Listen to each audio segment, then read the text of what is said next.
ঠিক করে দাও।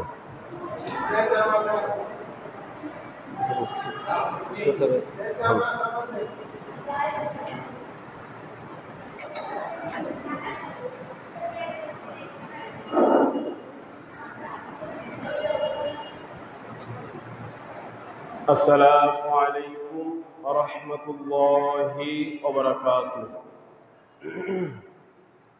أعوذ بالله من الشيطان الرجيم. بسم الله الرحمن الرحيم.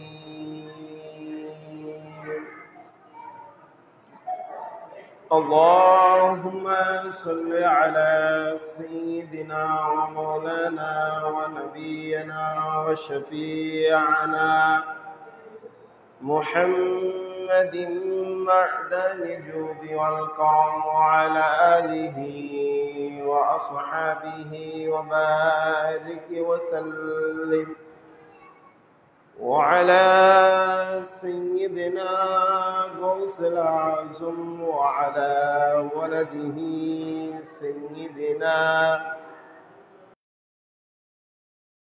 الله نحمده ونستعينه ونستغفره ونعوذ بالله من شرور أنفسنا ومن سيئات أعمالنا.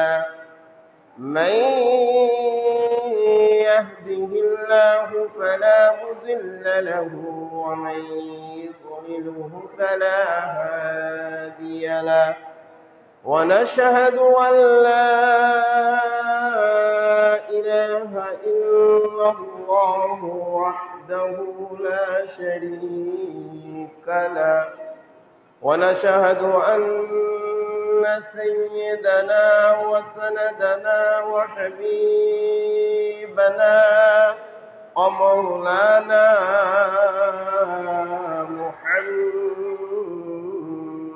محمد صلى الله تعالى عليه وسلم أرسله بالحق بشيرا ونذيرا وداعيا إلى الله بإذنه وسراجا وقمرا منيرا. فقد قال الله تعالى في كلامه المجيد وفرقانه الحميد. فأعوذ بالله من الشيطان الرجيم. بسم الله الرحمن الرحيم. إنما يريد الله ليذهب عنكم الرجس أهل البيت ويطهركم تطهيرا. إن الله اشترى من المؤمنين أنفسهم وأموالهم بأن لهم الجنة يقاتلون في سبيل الله فيقتلون ويقتلون. وقال رسول الله صلى الله تعالى عليه وسلم حسين مني وأنا من حسين.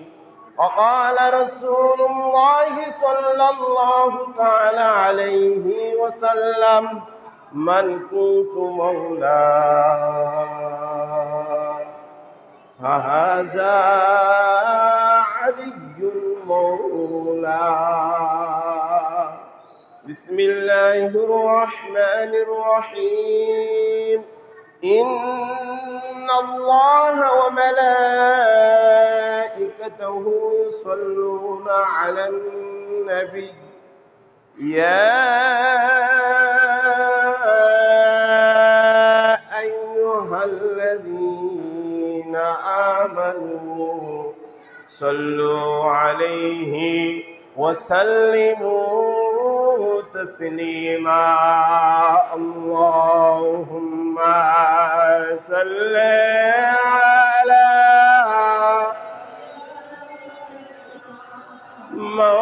مولانا محمد وعلى سيدنا شفيعنا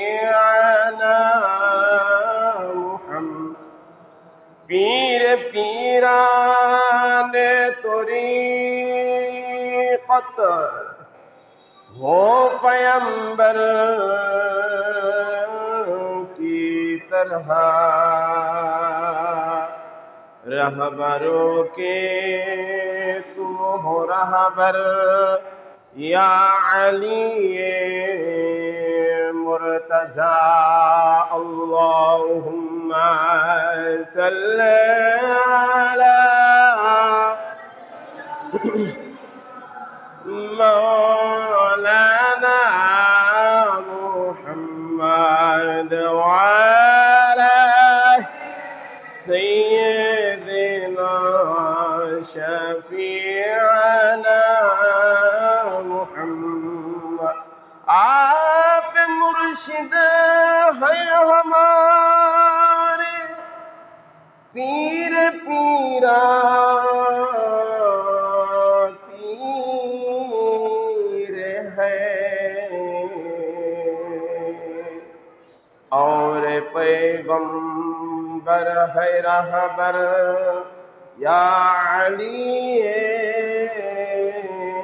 मुर्तजा अल्लाहुम्मा सल्ली अला मौलाना मुहम्मद वाला सय्यदना शफीअना मुहम्मद সকলেই পড়ি সাল্লাল্লাহু তাআলা আলাইহি ওয়া আলিহি ওয়াসাল্লাম আম্মা বা'দ সম্মানিত শ্রদ্ধেয় আশিকে মুস্তাফা আশিকে মাওলা আলিয়ে মুর্তজা আশিকে জগৎ জননী মা ফাতিমাতুজ জোহরা আলাইহাস সালাম আশিকে মাওলা হাসান আশিকে সৈয়দতুশ শুহাদা শহীদে কারবালা ইমাম মাওলা হুসাইন আশিকে 12 ইমাম পাক 14 মাসুম পাক আলাইহিমুস সালাতু ওয়াস সালাম আশিকে শাহিন শাহে বাগদাদ হুজুরে গাউসে পাক আশিকে হুজুর সানি গাউসে পাক আশিকে আলা হুজুর পাক হুজুর মাওলা পাক হুজুর পুরনুর পাক পীর ও মুর্শিদ পাক পর্দা হুজুর পাক খাস করে আশিকে জামানার গাউস জামানার ইমাম ইবনুল গাউস ইবনুল গাউস ইবনুল গাউস আলী আব্দুল কাদরি শামসুল কাদরি হযরত সৈয়দ শাহ রশিদ আলিউল কাদরি আল বাগদাদি আল হাসানি আল হুসাইন আশিকে আলী আব্দুল কাদরি শামসুল কাদরি হযরত সৈয়দ শাহ রুয়াইশিদ আলিউল কাদরি আল বাগদাদি আল মাদ্দাজিল্লুল আলী আশিকে সাজ্জাদা নশীন হুজুর পাক জামানার গাউস ইবনুল গাউস ইবনুল গাউস ইবনুল গাউস আলী আব্দুল কাদরি শামসুল কাদরি হযরত সৈয়দ শাহ ইয়াসুব আলিউল কাদরি আল বাগদাদি আল হাসানি আল হুসাইনি আল মাদ্দাজিল্লুল আলী মহান রব্বে করিম মহান রব্বুল আলামিনের দরবারে শুকরিয়া জ্ঞাপন আদা করছি পাবনা জেলার অন্তর্গত বেড়া উপজেলার খানেবাড়ি মাসুমদিয়া আঞ্জুমানি কাদরিয়ার কমিটি বৃন্দর পক্ষ থেকে আজিমুস শান আজিমুল উরস শরীফ পাকের আয়োজন করা হয়েছে এবং পবিত্র গিয়ারবে শরীফের মাহফিল পাকের আয়োজন করা হয়েছে এই মসজিদে খানকাহে কাদরিয়া তথা হুজুর পাকের খানকা পাকে মসজিদ পাকে হুজুর পাকের উরস শরীফের এত সুন্দর ইন্তজাম করা হয়েছে। হুজুর পাকের ঘরে হুজুর পাকের মেহমানরা গোলামেরা হুজুর পাকের কদমে আমরা সকলে হাজির হতে পেরেছি আজকে। এই জন্য মওলার দরবারে শুকরিয়া আদা করি, বলি আলহামদুলিল্লাহ।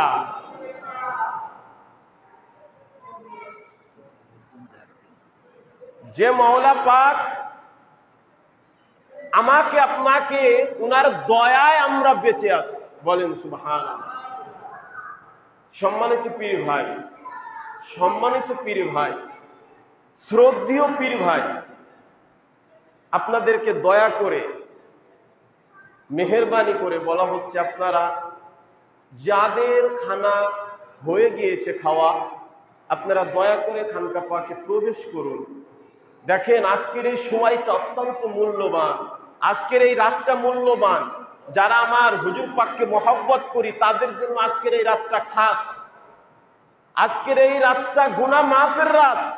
আজকের এই রাতে হুজুর পাকের গিলাপ পাকের সামনে খানকা পাকে যে যতক্ষণ সময় ধরে বসে থাকবে তার ততক্ষণ সময় ধরে গুনাহ মাফ হতে থাকবে। আপনারা যারা ঈশান নামাজ পড়ে খানা খেতে গেছেন, খানা খেতে এত সময় লাগার কথা নয়। আপনাদেরকে মেহেরবানি করে, আপনারা সম্মানী লোক, শ্রদ্ধেয় লোক, দয়া করে চলে আসুন। যত তাড়াতাড়ি আসবেন কথা তত তাড়াতাড়ি ইনশাল্লাহ আরম্ভ করব, চেষ্টা করব মূল আলোচনায় যেতে। আপনাদের একটা কথাই জানাইতে চাই, সর্বপ্রথম আজকের এই মাসুন্দিয়ার জমিনে খানে বাড়িতে এই খানকা পাকে এখানে অনুষ্ঠিত, আমি আপনি এখানে আসতে পারছি, মাথা ঠুকাইতে পারছি, এর সম্পূর্ণ অবদান আমার বড় হুজুর পাক কিবলা ওকাব, সম্পূর্ণ অবদান।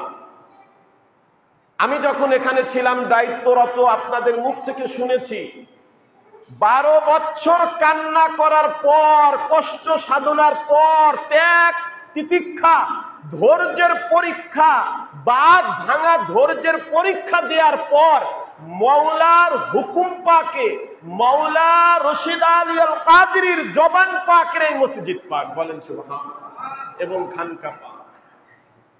আজ মওলা পাক আমাদের থেকে পর্দা নিয়েছেন, অর্থাৎ উনি আমাদের থেকে চলে যাননি, আমাদের মাঝে শুধু একটা পর্দা রেখে দিয়েছেন।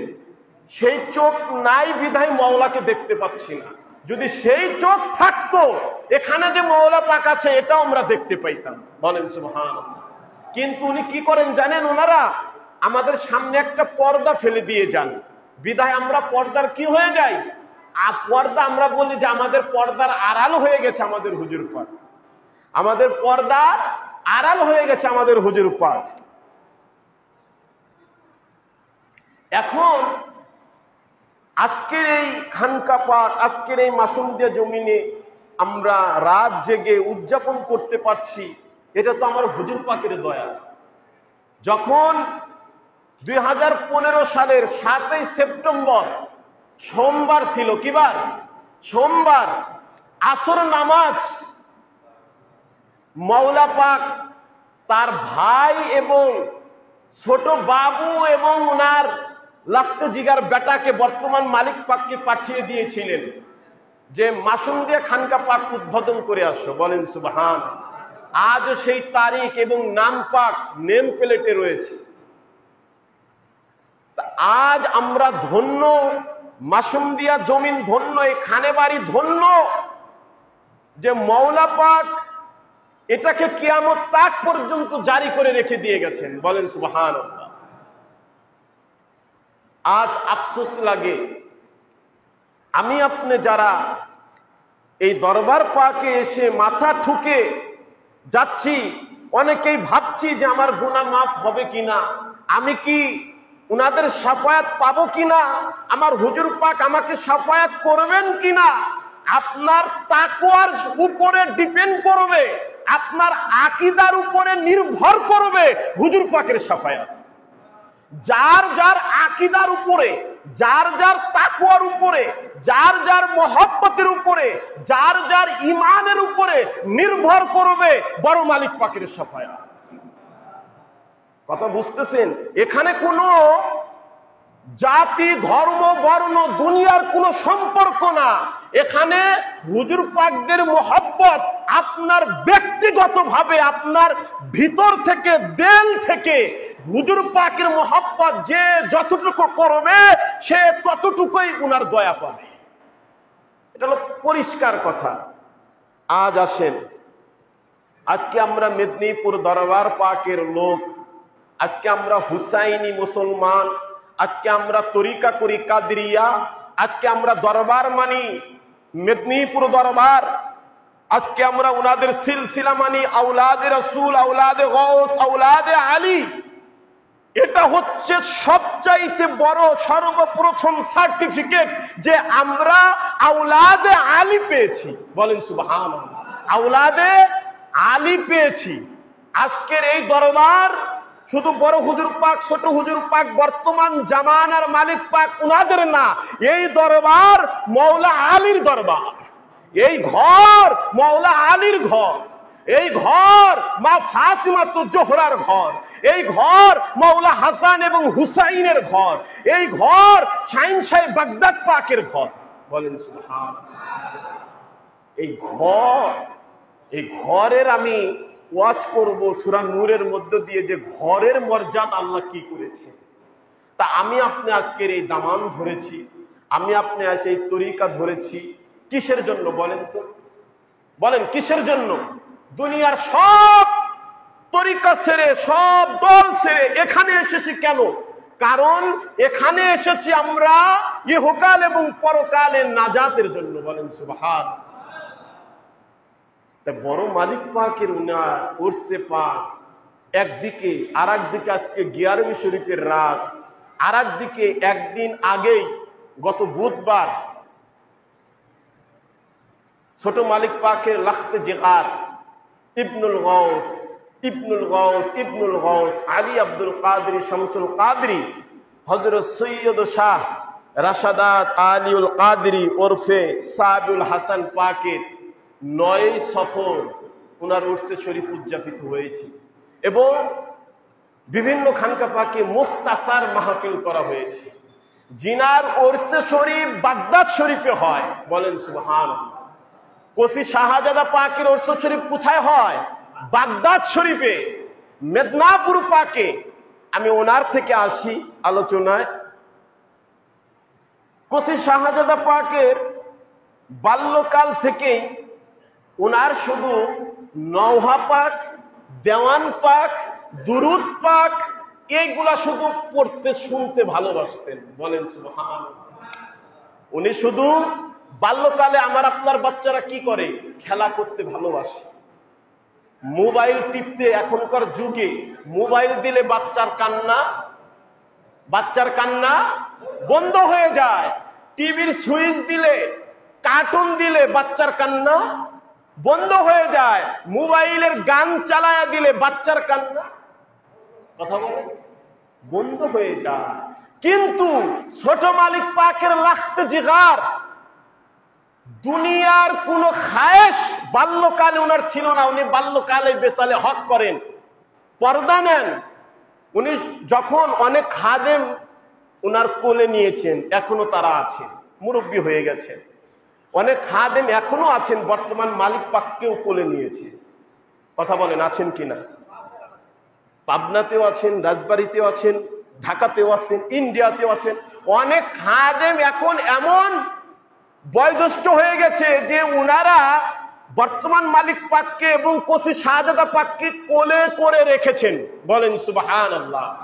তাই বাল্যকালে যখন কোসি শাহজাদা পাক, উনার একটা নেশা ছিল, উনার একটা খেলনা ছিল, নেশা ছিল।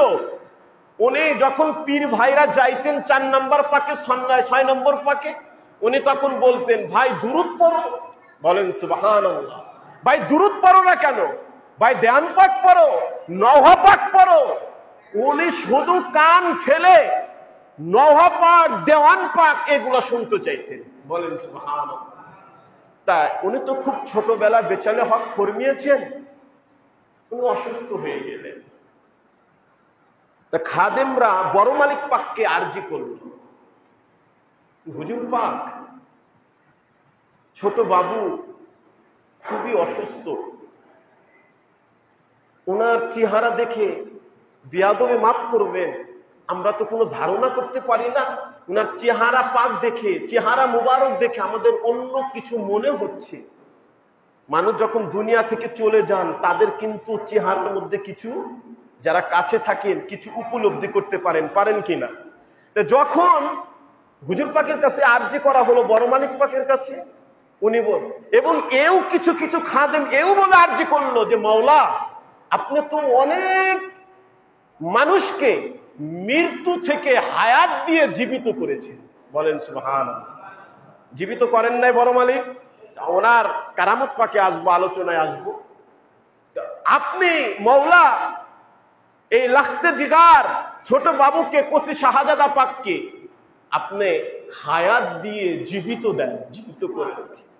বড় মালিক পাক উত্তরে বলতেছে, দেখো তোমরা তো বলতেছো একে হায়াত দিয়ে আমি আরো রেখে দেই, আমিও তো চাই যে বাবু না যাক, উনি হায়াত নিয়ে থাকুক, কিন্তু আমি চাইলে, তুমি চাইলে কি হবে? বাবু তো চান না থাকতে, বাবু তো চান না থাকতে। ওলি আল্লাহ, আওলাদে আলী, আওলাদে রসুল, আওলাদে গৌস, উনাদের ইচ্ছা থেকে দুনিয়া থেকে যান, আল্লাহর ইচ্ছায় যান না। উনাদের ইচ্ছা, উনাদের যখন মনে হবে, ইচ্ছা হবে আমি আর এক মুহূর্তে দুনিয়ায় থাকবো নয়, এখনই চলে যাব, তখনই উনারা চলে যাবে। তা বড় মালিক পাক বললেন মুরিদের আরজির উত্তর যে আমি তো হায়াত দিয়ে রাখতে পারি, কিন্তু বাবু তো থাকবে না। বাবু বলছে যে চাচা যান, আমি চলে যাব। বলেন সুবহানাল্লাহ। এর আপনারা ব্যাকগ্রাউন্ড আসেন যে আমি একটু আগে যে কথা বললাম যে মালাকাল মউত আমাদের হুজুর পাকদের আল্লাহর হুকুমে তো মালাকাল মউত আসে। কার হুকুমে? আল্লাহর হুকুমে আসে না? তা আল্লাহর হুকুম মানে আল্লাহর ইচ্ছা। হুকুমটা কি? আল্লাহর ইচ্ছা। তা আল্লাহর যখন ইচ্ছা হবে তখন তারা যাবে না, হুজুর পাকদের যখন ইচ্ছা হবে তখন উনারা যাবে। মুসা কালিমুল্লাহ, এই নবীর নাম শুনেছেন না? মুসা কালিমুল্লাহ। তা উনার কাছে আজরাইল প্রথমবার এসেছিল জান কবজ করার জন্য, জান কবজ করার জন্য আজরাইল এসেছিল। তা মুসা কালিমুল্লাহ একটা থাপ্পড় মেরে দিয়েছিল আজরাইলের। বুখারী শরীফের হাদিস রেওয়াত, এ কোনো মানে ইতিহাস বা গল্প বলছি না। একটা থাপ্পড় মেরে দিয়েছিল আজরাইলের। আজরাইলের একটা চোখ খুলে গিয়েছিল। তা আজরাইল চল ধরে, মুখ ধরে আল্লাহর কাছে গিয়ে বলতেছে, আল্লাহ পৃথিবীতে অনেক মানুষের জান কবজ করেছি, এমন হয় নাই তোমার কালিমুল্লাহ, তোমার নবী মুসা ওনার জান কবজ করতে গিয়ে আমাকে থাপ্পড় মেরে দিয়েছে। উনি বলেছে কি আমি কি এক্ষুনি যাব? তোকে কে পাঠিয়েছে? আল্লাহ আমি এখন কি করব? আমি আর মুসার কাছে যাব না জান কবজ করার জন্য। আল্লাহ বলে না মুসা, তুমি আবার যাবে, কিন্তু এবার যাবে একটা গাভী নিয়ে। কি নিয়ে? গাভী নিয়ে। যখন জান কবজ করতে যাবে দ্বিতীয়বার একটা গাভী নিয়ে যাবে। যে আল্লাহ ঠিক আছে। আল্লাহর হুকুম মোতাবেক মালাকাল মউত মুসা কালিমুল্লাহর কাছে দ্বিতীয়বার এসেছে, গাভী নিয়ে এসেছে। বলছে যে হে আল্লাহর পয়গম্বর মুসা, আপনি এই গাভীর উপরে হাত রাখেন, আপনার এই হাতের তালুর মধ্যে যতগুলো পশম থাকবে, একটা গাভীর উপরে অনেক পশম না, লোম না, আমরা যদি একটা হাত দেই হাতের নিচে অনেক লোম থাকবে না?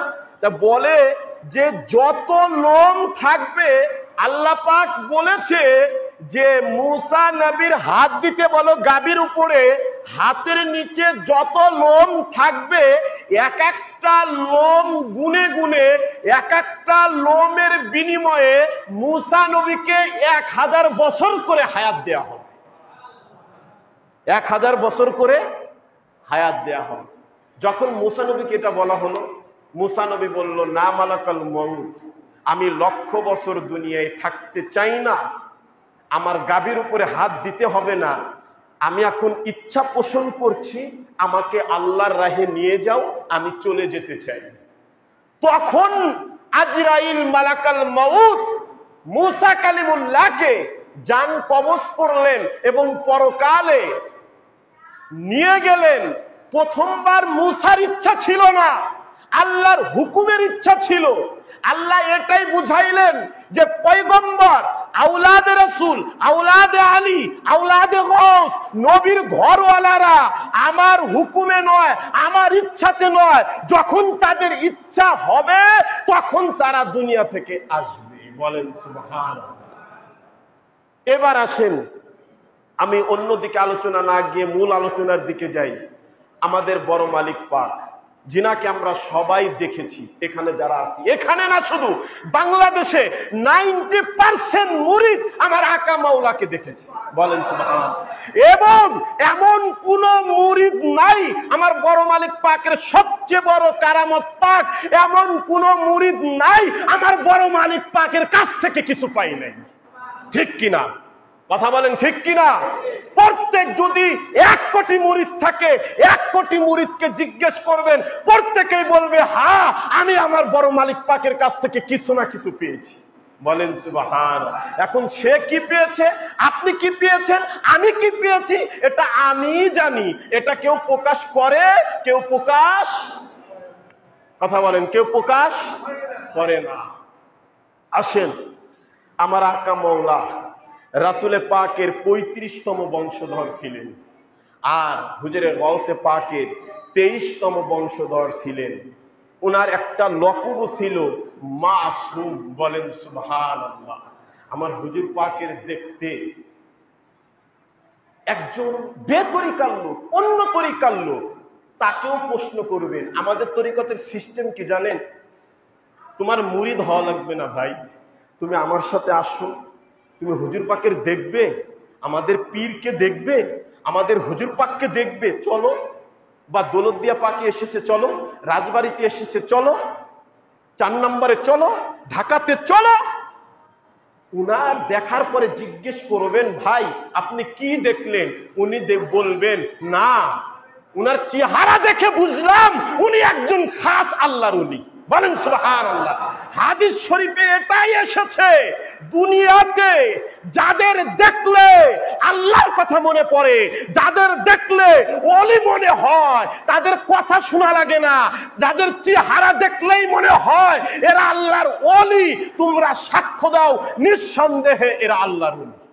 বলেন সুবহানাল্লাহ। নিঃসন্দেহে এরা আল্লাহর ওলি। এবার আসেন হুজুর পাক। কিছুদিন আগে আপনারা আপনাদের এদিকে শুনেছেন কিনা জানি না, হয়তোবা শুনেছেন, আমাদের বাংলাদেশে একটা হরজরা লেগেছে। তারপরের দিনই আমাদের বাংলাদেশ, এটা তো একটা দেশ তাই না, বাংলাদেশের পার হাউস তরিকতের পার হাউস, তরিকতের সেন্টার, তরিকতের প্ল্যাটফর্ম, তরিকতের হেডকোয়ার্টার হচ্ছে রাজবাড়ির বড় মসজিদ পাক, যেখান থেকে বাংলার জমিনের তরিকতের সর্বপ্রথম সূচনা হয়েছে। ঠিক কিনা? সর্বপ্রথম সূচনা রাজবাড়িতে। যেদিন দেশের হরজরা লেগে গেল, তারপরের দিনই ফেসবুকে স্ট্যাটাস কি, আমি বাসায় ছিলাম, হরজরার মধ্যে, অফিসে ছিলাম না। ফেসবুকের স্ট্যাটাস, আগামী জুম্মায় আমরা কাদরিয়া তরিকতের খানকা শরীফ দখল করতে যাব। এবং ওখানে শিরক হচ্ছে, বেদাত হচ্ছে, আমরা সেটাকে ভেঙে শিরক বেদাত দূর করব এবং ইমামকে হটাবো এবং মুরিদকে হটাবো এবং খানকা পাক ভেঙে দেব। বলেন নাউজুবিল্লাহ মিন জালিক। জোরে বলবেন না? এটা কি রক্ত ঠান্ডা হওয়ার কথা না গরম হওয়ার কথা? কথা বলেন জোরে। আপনারা আমরা হুসাইনি সৈনিক না? কথা বলেন, হুসাইনের সৈনিক কিনা? যদি হুসাইনি মুসলমান হয়ে থাকেন তো উনাদের বিরুদ্ধে কথা শোনা মাত্রই আপনার শরীরের রক্ত গরম হয়ে যাবে। কথা বলেন না কেন? এই খাওয়া দাওয়া কি শরীর ভার হয়ে গেছে নাকি? শোনেন, এই যে আমাদের তরিকতে যে নারা দেয়া হয় কেন এগুলো জানেন? এই যে ওয়াজের আগে, ওয়াজের ভিতরে, ওয়াজের পরে এই যে নারায়ে তাকবীর, নারায়ে রিসালাত, নারায়ে হায়দারি এগুলা বলা হয় কেন বলেন তো? এগুলা কি জানেন আপনারা? খালি জীবন ভরে তরিকাই করে গেলাম, কোনটার মানে কি এটাই যদি না বুঝি। সবাই বলেন নারায়ে হায়দারি, নারায়ে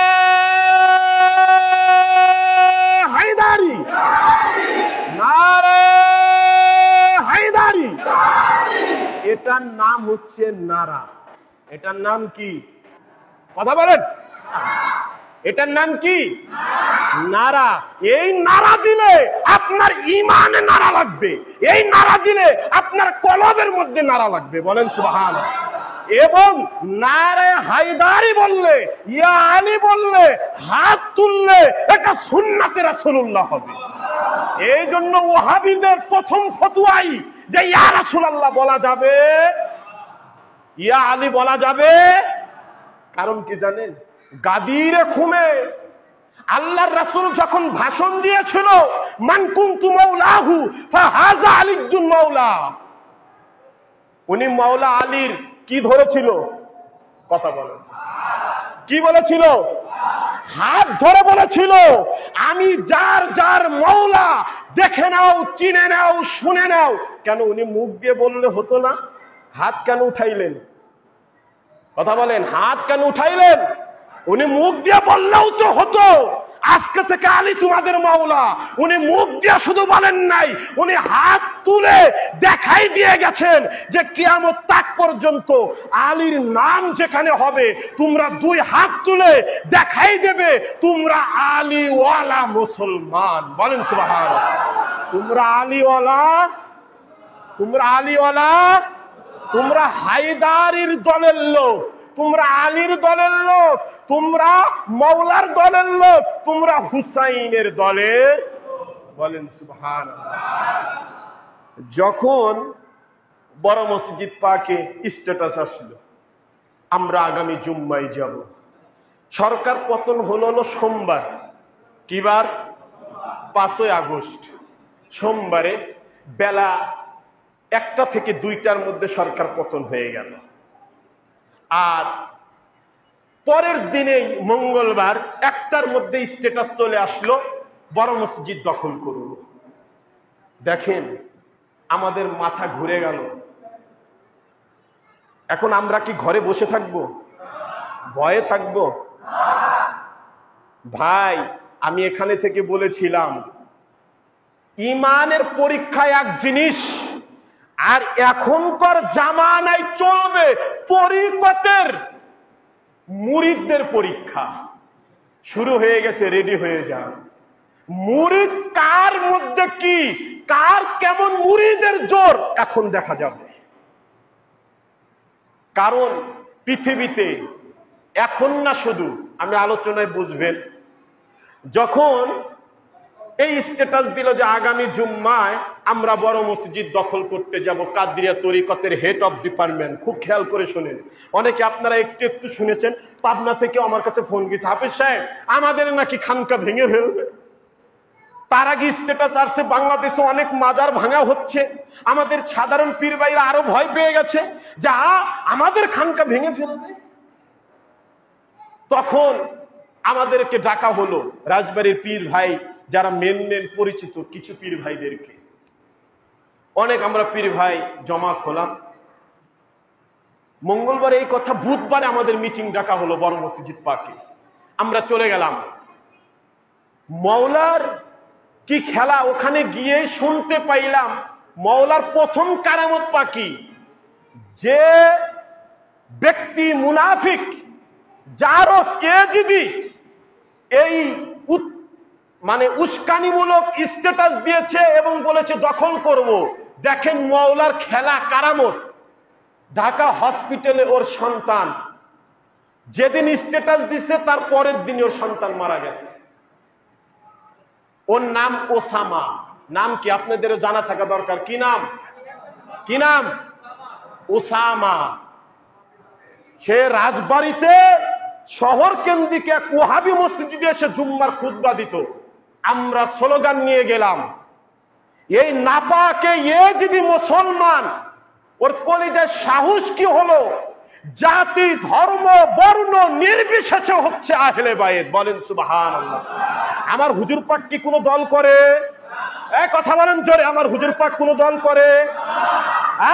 তা আমি আপনি বাংলার জমিনে দল করতে পারি, কিন্তু আমার মওলা আল্লাহর রাসূলের আওলাদ নিষ্পাপ মাসুম, ওনারা কোনো দল করেন? আমার হুজুর পাক কোনো রাজনীতি করেন? কেউ দেখাইতে পারবে? যখন এই স্ট্যাটাস দিল, আমরা বড় মসজিদ পাকে হাজির হয়ে গেলাম নারায়ে তাকবীর দিয়ে, এবং সঙ্গে সঙ্গে দেখেন অ্যাকশন কিন্তু সঙ্গে সঙ্গে শুরু হয়ে গেছে।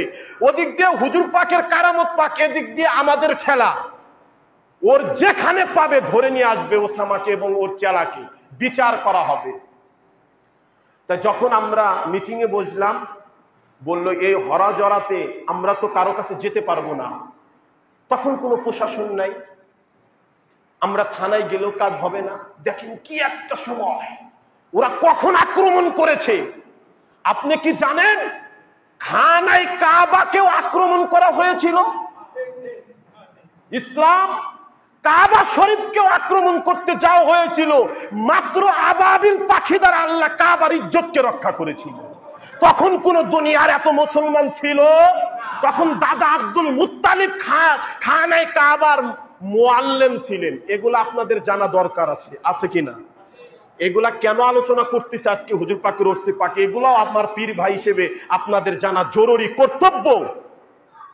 যখন আমরা চলে গেলাম মিটিং এ, আমাদের রাজবাড়ির বিএনপির খয়ম সাহেব, পুরাতন এমপি, উনার কাছে বলা হলো, উনি বললেন বড় মসজিদ পাকে ঢুকার আগে আমার উপরে গুলি চালিয়ে ঢুকতে হবে। আমরা সারা রাত ধরে আমার হুজুর পাকে খানকা পাক পাহারা দেওয়া শুরু করলাম। রাত্রে 150 থেকে 200 লোক খানকা পাকে পাহারা। আল্লাহু আকবার, বলেন সুবহানাল্লাহ। হুজুর পাকের হেফাজত, হুজুর পাকের, আরে হুজুর পাক তো নিজে হেফাজত করবেন। হুজুর পাকের কে জানিয়ে দেওয়া হয়েছে, হুজুর পাক মাওলা পাক বর্তমান যিনি গদনিশিন আছেন, মাওলা পাক আমাদের খানকার প্রতি, রাজবাড়ির পুরা বাংলাদেশের পাড়া হাউজের প্রতি ওরা হাত দিয়েছে। মাওলা পাক বলেছে একটা কথাই, মাওলার ঘর, মাওলার তাজিয়া, মাওলার কদম, মাওলার হুজরাখানা, মাওলার পালকি মাওলা পাক হেফাজত করবে। কিন্তু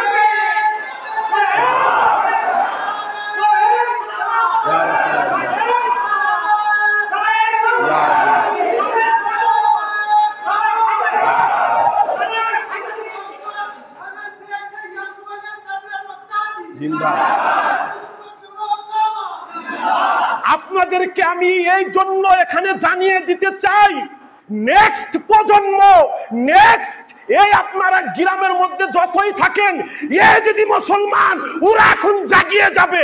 যেখানে খানকা মসজিদ গিয়ারবি শরীফ ওরস হয়, ওদের চোখ এখন এই দিকে থাকবে। একজন হুসাইনি সৈনিক, একজন হুসাইনি মুসলমান, একজন মাওলার মুরিদ থাকতে ওরা যেন খানকার দিকে চোখ না তুলে তাকাইতে পারে। খোদার কসম এখানে বলে যাই, কেউ যদি আপনাদের খানকার দিকে চোখ দেয়, ওর চোখ উপরে ফেলে দিবে, ওর চোখ উপরে ফেলে দিবেন।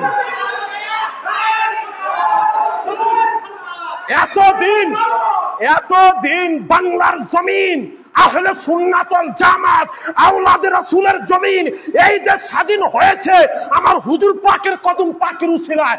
ওনার ইজ্জত নিয়ে, ওনাদের খানকা নিয়ে, ওনাদের ইজ্জত নিয়ে, ওনাদের গিলাফ পাক নিয়ে, ওনাদের মসজিদ নিয়ে কেউ যদি কুটুক্ত কথা বলে চোখ উপড়ে ফেলে দিবেন।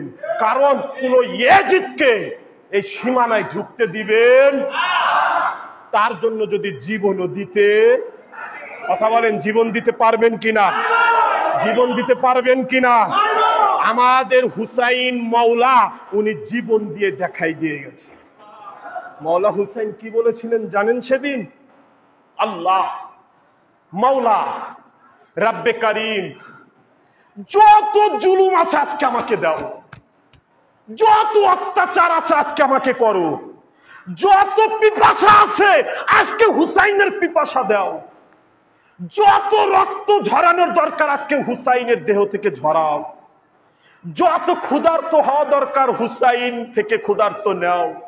আল্লাহ যত জুলুম করার দরকার দুনিয়ার সমস্ত জুলুম আজকে হুসাইনের উপর চাপায়া দাও।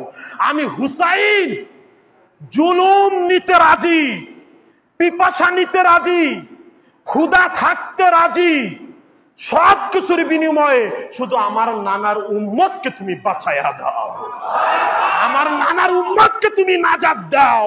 জুলুম দাও, ক্ষুধা দাও, পিপাসা দাও, তৃষ্ণা দাও, রক্ত দাও, তলোয়ার দাও, সব কিছু মেনে নেব, শুধু আমার নানার উম্মতকে নাজাত দাও, শুধু আমার নানার উম্মতকে কি দাও।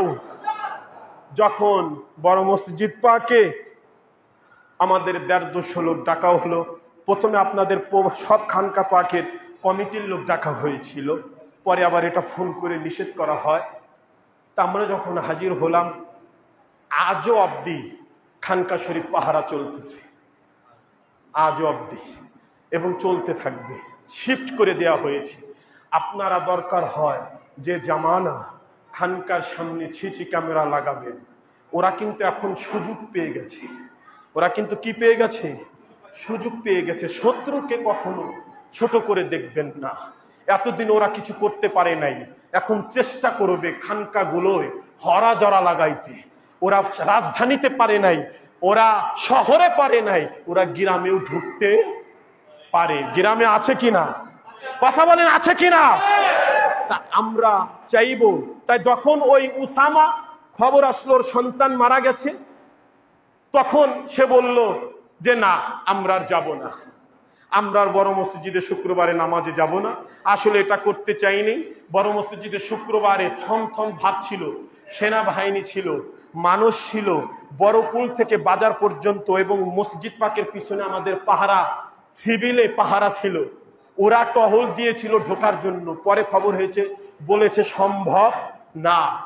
শুক্রবারে রাজবাড়ী শহরের জামাতের আমির, জামাত ইসলামের আমির, সে এসে নামাজ পড়েছে, এবং সে এসে বলে গিয়েছে আপনাদের এই খানকার উপরে, আপনাদের এই হুজরা শরীফের উপরে, আপনাদের এই মসজিদের উপরে আমি গ্যারান্টি দিয়ে গেলাম আমার কোনো দলের লোক এখানে ঢুকবেও না, আপনাদের ডিস্টার্বও করবে না। আপনারা মনে করেন না যে, আপনারা মনে করতে পারেন এ কোন যুগে আসলাম, এ কি শুনতেছি। এগুলা পূর্বেও হয়েছে। মাওলা হুজুর পাকের মাজারও ধ্বংস করতে চেয়েছিল। আপনারা এই ইতিহাস জানেন। মেদিনীপুর চঞ্চল সাহেব, উনি কিন্তু মাস্তান ছিল মেদিনীপুরে। কি ছিল ওনার হিস্ট্রি জানেন? চঞ্চল সাহেবের উনি কিন্তু মাস্তান ছিল। আমার মাওলা পাক উনাকে এনে ওখানে দায়িত্ব দিয়ে দিলেন। বলেন সুবহানাল্লাহ। বড় মালিক পাকের কারামত শুনবেন। কলকাতার সবচেয়ে বড় মাস্তান হুজুর পাকের 4 নম্বর পাকে ঢুকছে, ভিতরে পিস্তল নিয়ে। কি নিয়ে? দেখাই নাই হুজুর পাকের। হুজুর পাকের জিয়ারত নেবে। তা বড় মালিক পাক বলতেছে, ভাই সব জায়গায় কি সবকিছু নিয়ে আসতে হয়? ওগুলা রেখে অজু বানিয়ে আসেন।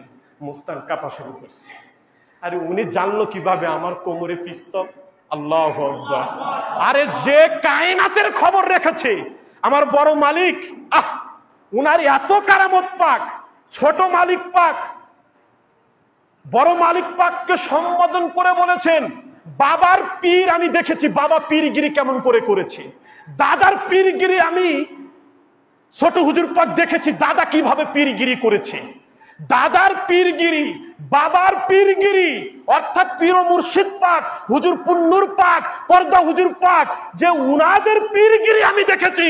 কিন্তু আমার বড় মালিক পাকের, বড় হুজুর পাকের পীরগিরি, পীরত্ব, মুর্শিদ দাদার এবং বাবার থেকেও কঠিন ছিল। বলেন সুবহানাল্লাহ।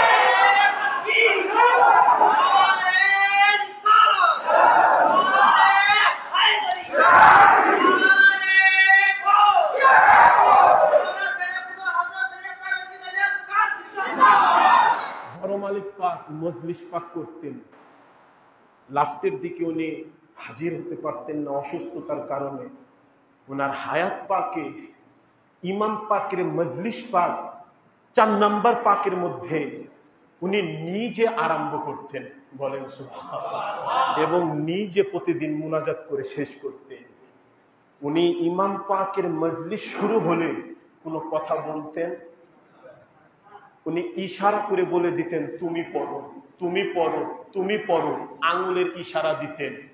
একদা একদিন বড় মালিক পাক পড়াপাক শেষ করেছেন, উনার কাশি উঠল, ইমামের মজলিস চলতেছে, ইমাম পাকে দেখেন আজ আমরা ইমাম পাকের কোথা থেকে পেলাম, ওনার এত তাকওয়া, ইমাম পাকে এত মোহাব্বত আমরা কেন করব, এটা শুধু বোঝেন, এটা শুধু বোঝেন। তাই বড় মালিক পাকের কাশি উঠল, উনি মজলিস পাকে হাজির, কাশি উঠে গেল। এক খাদেম বড় মালিক পাকের কাশি উঠা দেখে, কাশি থামছে না, পানি আনতে গেলেন, পানি এনে বড় মালিক পাককে দিলেন। আমরা জানি যে কাশি উঠলে পানি খাইলে একটু কাশি থামবে, ঠিক কিনা? ইমামের মজলিস চলতেছে, মাতম পাকের মজলিস, যখন ওনার কাশি উঠলো, কাশতেছে, পানি আনতে গেল, খাদেমরা পানিও আনলো, বড় মালিক পাককে পানি দিলেন। উনি মজলিস পাকের আদব, ইমাম পাকের আদব, হুসাইনের আদব, আদব কেমন করে করতেন, তাকওয়া, মৌলাকে কেমন মানা মানতেন, হুসাইন পাককে কেমন মানা মানতেন, যে উনি বেয়াদবি হবে দেখে, বুস্তাকি হবে দেখে আমার বড় মালিক পাক নিজের কষ্ট দমন করে, কাশি নিবারণ না করে পানিকে ফেরত দিলেন। বলেন সুবহানাল্লাহ। পানিকে ফেরত দিলেন, পানি খাইলেন না। যদি আমি পানি খাই, আরে কার মজলিস করছি, কার?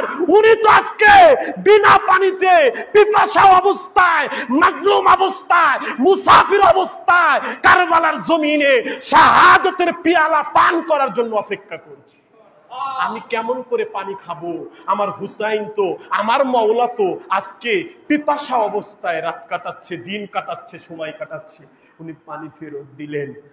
বড় মালিক পাকের হায়াত পাকে উনি জীবনে কখনো কোনোদিনও ইমাম জয়নুল আবেদিনের মতো উনি কখনো তৃষ্ণা পানি একদম, মানে যতক্ষণ আমরা পানি খাই কখন, যখন আমার তৃষ্ণা লাগে। আর পানি কত খাই? যতক্ষণ আমার তৃষ্ণা নিবারণ, ততক্ষণ কিন্তু বলি গাই আর এক গ্লাস দাও, এই আরেকটুকু দাও, এই আর এক গ্লাস দাও। যতক্ষণ আমার তৃষ্ণা না কাটে আমরা ততক্ষণ পানি খাই। কথা বলেন ঠিক কিনা? সারাদিন খাটনি করছেন, আবার সারাদিন রোজা রেখেছেন, যদি এক জগ লাগে আমরা এক জগ পানি খেয়ে, আমার বড় মালিক পাক কোনোদিনও তৃষ্ণা নিবারণ করেন নাই পানি দিয়ে। পানি একটু খেয়েছেন, তৃষ্ণা ওনার থেকেই গেছে। উনি খালি ভেবেছেন আমার মওলা হুসাইন, উনি পানি খাননি, উনি পানি চাননি, উনি পানি খেয়ে উনি দুনিয়া থেকে যেতে পারেননি, উনি পিপাসা, আমি কেন ওনার গোলাম হয়ে আমি পানি খাবো? তাই মওলা পাক এমন ভাবে মওলা হুসাইনকে মেনেছেন। আশুরা পাকের রাত্রে 4 নম্বর পাকের সামনে দিয়ে একটা কাফেলা যেত প্রতি বছর মেদিনীপুরের দিকে, জায়গাটার নাম নাই, কোত্থেকে যিনি বের হতো, রাত্রে যেত। আপনারা জানেন মাতম পাক কিন্তু রাত্রে হয়। কথা বলেন, মাতম পাক কিন্তু রাত্রে হয়। কেন রাত্রে হয় জানেন? আপনি আপনার বাবার জন্য, আপনি আপনার বেটার জন্য, আপনি আপনার মায়ের জন্য, আপনি আপনার ভাইয়ের জন্য কতক্ষণ কাঁদবেন, কতটুকু কাঁদবেন, দিনে কাঁদবেন না রাতে কাঁদবেন, কিভাবে কাঁদবেন, কিভাবে আফসোস করবেন, কিভাবে মোহাব্বত করবেন, শুধু আপনিই জানেন, ঠিক কিনা? আমি কি আপনাকে কাঁদাতে পারবো? কথা বলেন, আমি আপনাকে কাঁদাতে পারবো? আমি আপনাকে কাঁদাতে পারবো না, আপনি আমাকে কাঁদাতে পারবেন না, আমি আপনাকে কাঁদাতে পারবো না, আপনি আমাকে কাঁদাতে পারবেন না। বড় মালিক পাকের হায়াত পাকে যখন আশুরা পাকের রাত্রে কাফেলা যেত, বড় মালিক পাক ১.৫ তলার জানালা খুলে দাঁড়িয়ে কাফেলাকে সম্মান করতেন, মাতুম পাকের দলকে সম্মান করতেন, হুসাইনের দলকে সম্মান করতেন। যতক্ষণ জানালা দিয়ে কাফেলা, মাতুম পাকের দল, মাতুমকারীর দল দেখা যেত, ততক্ষণ পর্যন্ত মাওলা তাকায়া থাকতেন। বলেন সুবহানাল্লাহ। উনি কেন, একটু আগে বললাম না, উনাদের ইচ্ছাতে উনারা দুনিয়া থেকে যান। কেন বড় মালিক পাক মুহররম বেছে নিলেন? কেন বড় মালিক পাক ৬ মুহররম বেছে নিলেন? কেন বড় মালিক পাক শোক বেছে নিলেন? আমাদেরকে দেখাই দিলেন, দেখাই দিয়ে গেলেন যে মোহাব্বত হুসাইনের জন্য এমন ভাবে করো যেন তোমার মৃত্যুটা হুসাইনের নামের উপরে হয়। কথা বলেন, এমন ভাবে হুসাইনকে ডাকো, এমন ভাবে হুসাইনকে মোহাব্বত করো, এমন ভাবে হুসাইনের ফানায় ফানা হয়ে যাও, দিলকে ফানা করো, উনার নামের হকের উপরে তোমার যেন মৃত্যু হয়। হুজুর পাক আমাদেরকে এটাই দেখাই দিয়ে গেলেন, উনার নামের উপরে মৃত্যু হয়ে যাও, কবরে চলে যাও হুসাইনের নামের উপরে। যখন বড় মালিক পাক, আরো শোনেন, ৬ মুহররম পাক, সেদিন ছিল সোমবার।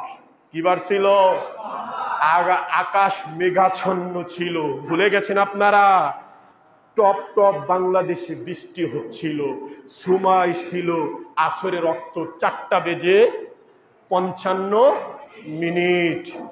এগুলা কেন স্মরণ রাখতে হবে জানেন? আমার হুজুরের শিক্ষা, আমার হুজুরের আদব, আমার হুজুরের তাকওয়া, আমার হুজুরের মোহাব্বত, এই মোহাব্বত যদি দিলে ধরে রাখতে পারি, আমার দিলের মধ্যে হুসাইনের মোহাব্বত জেগে উঠবে। আমার হুজুর পাকের সবসময় কি করতে হবে? সবসময় কি করতে হবে? ইরাদা করতে হবে, আমার হুজুর পাকের ইয়াদ করতে হবে সবসময়, সদা সর্বদা মুর্শিদের ইয়াদ করতে থাকো। ওই ইয়াদ করতে করতে দেখবা তোমার মৃত্যু হয়ে গেছে। ভাই, হুসাইনের ইয়াদ করো, হুজুর পাকের ইয়াদ করতে থাকো, উনার কথা ভাবতে থাকো, উনার দেখতে থাকো, দেখতে দেখতে ভাবতে ভাবতে ইয়াদ করতে করতে তুমি হুসাইনের মাওলার নামের উপরে কবরে চলে যাও। মাওলার নামের উপরে। এখন আমাদের কি 11 শরীফ আসলে, ওরস আসলে, গিলাপ পাকে আসলে, খানকা পাকে আসলে একটু মনে পড়বে, তারপর শেষ। এর নাম মোহাব্বত, এর নাম মুরিদ, এর নাম মুরিদ, এর নাম মোহাব্বত। এটা আমার হুজুর পাক শিক্ষা দিলেন। আরো শোনেন, মাওলা পাক যখন যাবেন, মাওলা পাক যখন চলে যাবেন, ৪ নাম্বার খাদেমও বুঝতে পারেন নাই হুজুর পাক চলে যাবেন। উনি বুঝান নাই, নিজে অজু বানিয়েছেন, নিজে তাজা অজু বানিয়েছেন। উনার কামরা পাকে গেছেন ১.৫ তলা পাকে, উনি চট করে শুয়ে পড়েছেন। জানারা কাছের খাদেম ছিল, ওনারা চট করে পাশের কামরাতে ছোট মালিক পাক ছিল, ওনাকে ডেকে আনছেন। হুজুর পাক বসেই শুয়ে পড়লেন, মালিক আপনি একটু আসেন। হুজুর পাক কোনো কথা বলছেন না। ছোট মালিক পাক বড় মালিক পাকের কামরা পাকে ঢুকেই উনি নওহা পাক পড়া শুরু করলেন। বলবেন না সুবহানাল্লাহ? কি পড়ে শুরু করলেন? নওহা পাক। ছোট মালিক পাক, বর্তমান মালিক পাকও চলে আসলেন ওনার সিনার কাছে, আর ছোট মালিক পাক ওনার মাথার কাছে। বড় মালিক পাক যখন ছোট মালিক পাক নওহা পাক করতেছে, বড় মালিক পাক ছোট মালিক পাকের দিকে একভাবে তাকিয়ে আছে। আরে ভাই, দুনিয়ার সম্পর্ক ভাই, ছোট মালিক পাক নিজে বড় মালিক পাককে বলতো বড় হুজুর পাক। বলেন সুবহানাল্লাহ। এবং এমনও কথা বলেছে, এই বড় হুজুর পাক উনি এমন ভাবে বাদশাহী করেছেন, এমন ভাবে ফানা হয়েছেন, আমার বাবার আমার দাদারও আমি এমন ভাবে বীরত্ব করতে দেখি না। উনাদের থেকে বড় ওলি আছেন এই বড় হুজুর পাক। বলেন সুবহানাল্লাহ। নিজে সম্বোধন করে গিয়েছে, যখন নহপাক করতেছে বড় মালিক পাক উনার দিকে একভাবে তাকিয়ে আছে। নহপাকও পড়া শেষ, আমার বড় মালিক পাক, এই যে আমরা যখন চোখ বন্ধ করি, জোর করে চোখ বন্ধ করলেও বোঝা যায়, এমনি বন্ধ করলেও বোঝা যায়, বড় মালিক পাক চোখটাকে বন্ধ করে দিলেন এই রকম জোরের মতো করে। ছোট মালিক পাকের জবান থেকে বের হয়ে গেল, বড় হুজুর পাক বাগদাদে চলে গেলেন। বড় হুজুর পাক কোথায় চলে গেলেন? কোথায় চলে গেলেন? বাগদাদে চলে গেলেন। বাগদাদের ঘরে চলে গেলেন, বাগদাদ ওয়ালার কাছে চলে গেলেন। তখন খাদেমরা হাউমাউ করে কাঁদতে লাগলো। আপনারা দেখবেন, দেখেছেন, আমরা দেখেছি, করোনার মধ্যে ছিল বড় মালিক পাকের যখন কাফেলা নিয়ে যাওয়া হয় 4 নম্বর পাক থেকে জানাজা পাক দিয়ে মেদিনীপুর পাকের দিকে, উনার যে বহর ছিল, উনার যে কাবা ছিল, উনার যে জশ্নে আতাহার মুবারক ছিল, ওখানেও মাতম নহা করা হচ্ছিল।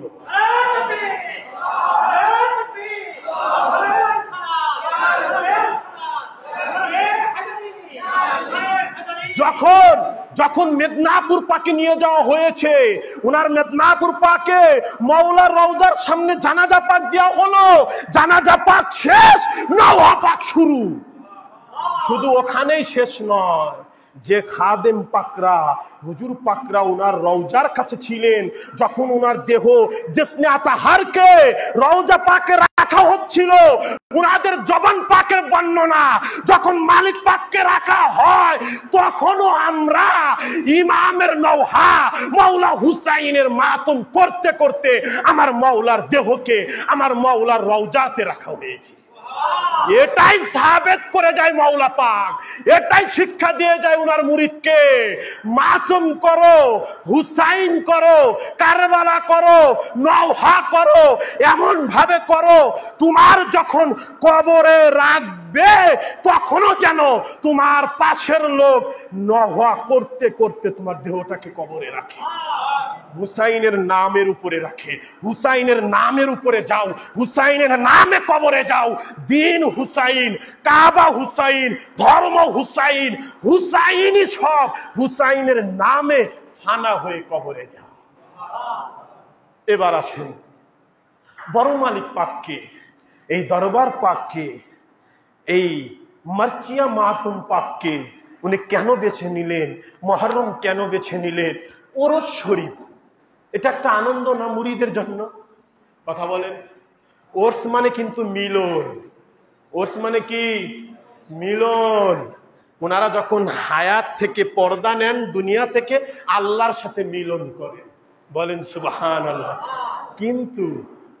কিন্তু আমরা হুজুর পাক যেহেতু মুহররমের 4 পাকে গিয়েছে, চেহলাম পাকের মধ্যে হুজুর পাকের 3য়তম ওরসে পাক অনুষ্ঠিত হচ্ছে। 21 সালে গিয়েছেন, আর 24 সাল উনার নামের উপরেই এই আনন্দ নয়, শোক করা হচ্ছে। কেন? আমার মাওলা শোক বেছে নিয়েছিলেন, আমার মাওলা শোক বেছে নিয়েছেন।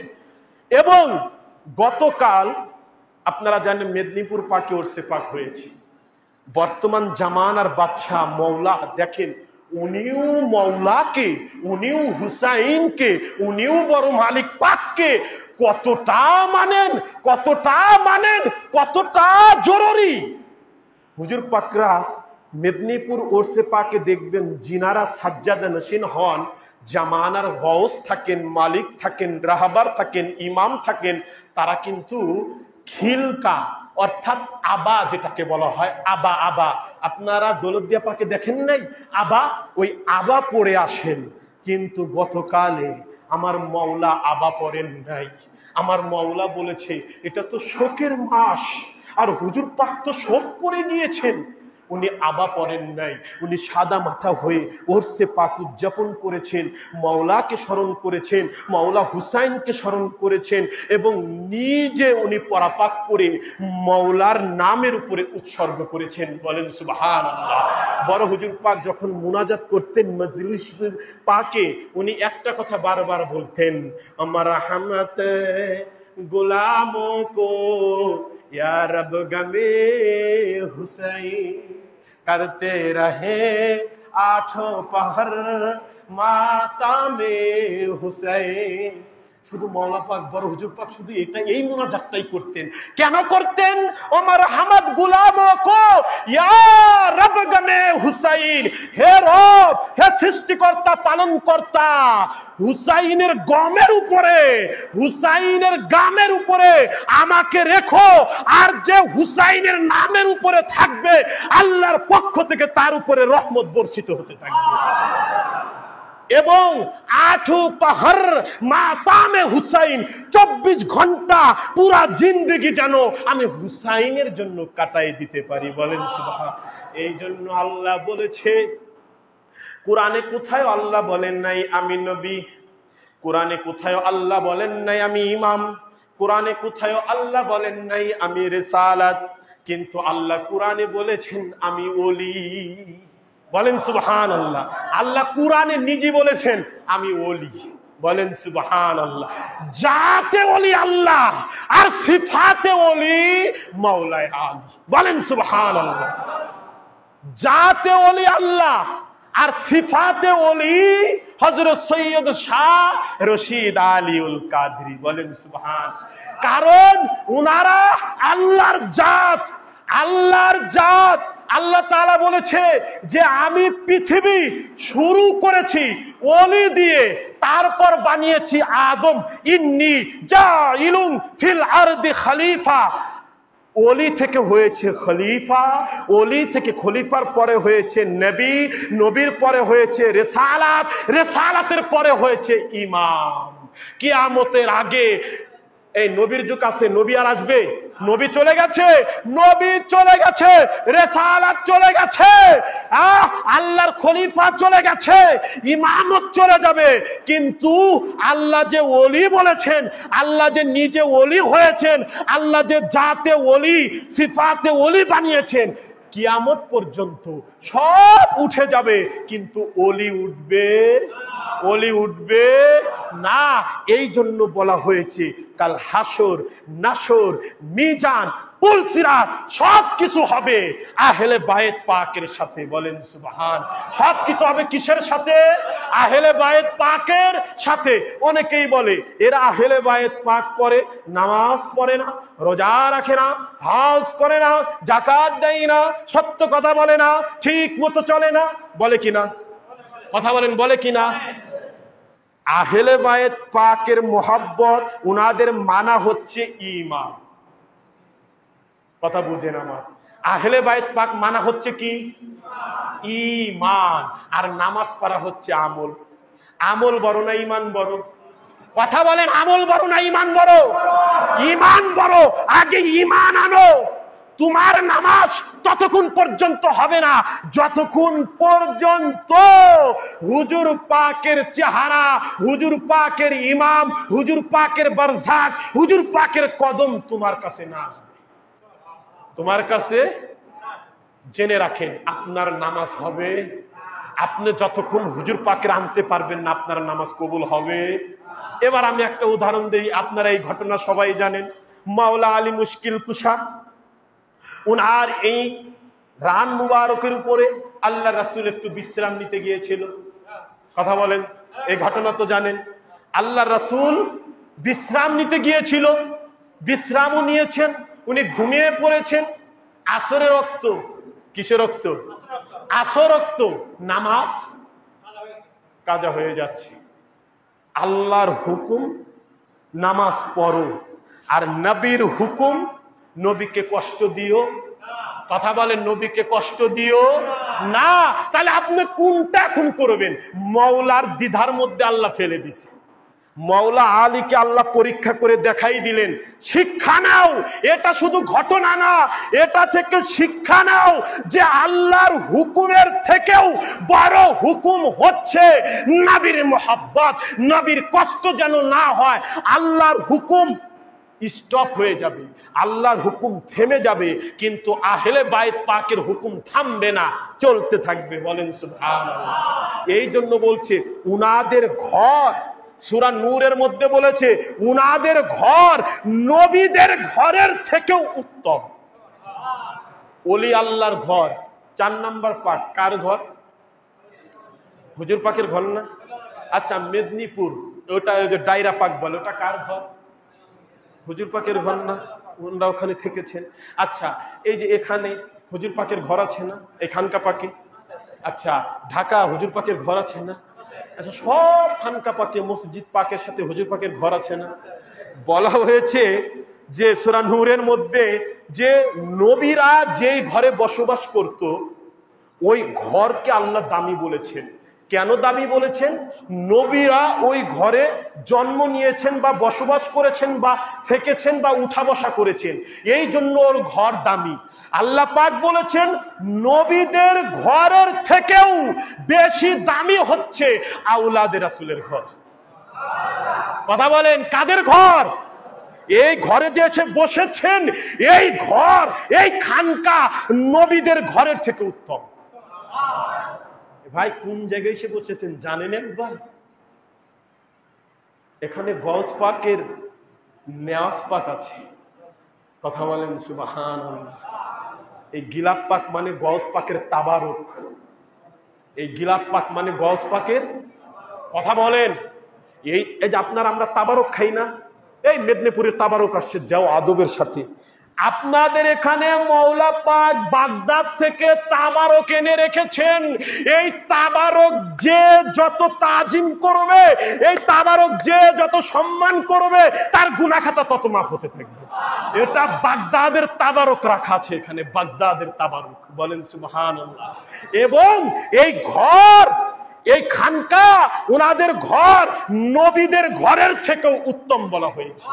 তাহলে ওনারা যদি, ওনাদের ঘর যদি নবীদের ঘরের থেকে উত্তম হয়, তা ওনারা যে যা এই ঘর যাদের উত্তম, এই ঘরে যারা থাকে তারা উত্তম। এই ঘর যাদের তারা উত্তম। বলেন সুবহানাল্লাহ। এই ঘর যাদের তারাও কি উত্তম। আমরা কোন দরবার পেয়েছি, কেমন দরবার পেয়েছি? ইমাম আবু হানিফা মাযহাবের ইমাম। এই যে আমরা নামাজ পড়ি না, এখানে বাঁধি, আর একদল দেখবেন এখানে বাঁধে, এরা হলো শাফি মাযহাব, এরা হলো মাযহাবের ইমামের কথা বলতেছি। আবার পেঁচ লাগাবেন না যে কি ওয়াজ করে গেল। মাযহাবের ইমাম 4 জন, আবু হানিফা, শাফি, হাম্বলি, মালিকি। ইনারা 4 জনই আহলে বায়েত পাকের ইমাম জাফর সাদিকের ইমাম আবু হানিফা মুরিদ ছিলেন। বলেন সুবহানাল্লাহ। তা আমরা যে মাযহাব মানি, এখানে যারা আমরা নামাজ পড়ি, এটা আবু হানিফার মাযহাব, এভাবে মানা সুন্নাত, বা এভাবে মাযহাব মানো। তা তুমি মোল্লা এভাবে মাযহাব মানাচ্ছ। ইমাম আবু হানিফা ওনার জীবনীতে লিখে গেছেন, আমি ইমাম জাফর সাদিক এবং ইমাম বাকের আলাইহিস সালাম পাককে দেখেছি এবং উনাদের সোহবাতে থেকে আমি ইসলাম বুঝেছি, আমি উনাদের সোহবাতে থেকে আল্লাহকে হাসিল করেছি। বলেন সুবহানাল্লাহ। এবং আমি ইমামে আজম হয়ে, মাযহাবের ইমামও হয়ে উনাদের আমি পাইচারি করেছি, উনাদের কদমে হাজির হয়েছি, উনাদের তাজিম নিয়েছি এবং আহলে বাইত পাক মেনেছি। এক শ্রেণীর মোল্লা, এক শ্রেণীর আলেম, এক শ্রেণীর ওয়াহাবি উনাদের মাযহাব মানবে, কিন্তু আহলে বাইত পাক মানবে না। আরে তোমরা যার মাযহাব মানো, তোমার বাপও আহলে বাইত পাকের গোলামি করে বাপ হয়েছে। তোমার ইমামও, তোমার বাপও আহলে বায়েত পাকের গোলামি করে তারপর ইসলামকে হাসিল করেছে। এগুলোই মোল্লারা জানেই না। দেখেন এবার ইমামে আজম, ইমামে আবু হানিফা, তা উনি কাবাতে গিয়েছেন। আমি আজকে কাবা শরীফের ভিতরে নামাজ পড়ব। কাবার ভিতরে কিন্তু নামাজ হয় না, কাবার বাইরে সবাই নামাজ পড়ে। আর আমাদের পৃথিবীর যত মসজিদ আছে নিয়ম হলো, আপনার যদি এখানে মসজিদ আছে, আপনি যদি বাইরে তার নামাজ পড়ে চলে যান, নামাজ হবে? কথা বলেন। মসজিদের বাইরে তা যদি নামাজ পড়ে চলে যান, নামাজ হবে? মসজিদে ঢুকে নামাজ পড়ে যেতে হবে। আর যে মসজিদকে, যে কাবাকে আমরা অনুকরণ করছি, ওই কাবাতে ঢুকলে নামাজ হবে না, বাইরে থেকে নামাজ পড়তে হবে। এখানেই পার্থক্য বোঝেন, কাবা কি আর আমার আপনার এই মসজিদ ওই অনুসরণ করছি। ওখানে ঢুকলে বিয়াদবি, আর এখানে বাহির থেকে পড়ে চলে গেলে বিয়াদবি, বিপরীত না? তা উনি একদিন কাবাতে ঢুকেছে, ওনার আশা এখানে নামাজ পড়বে 2 রাকাত।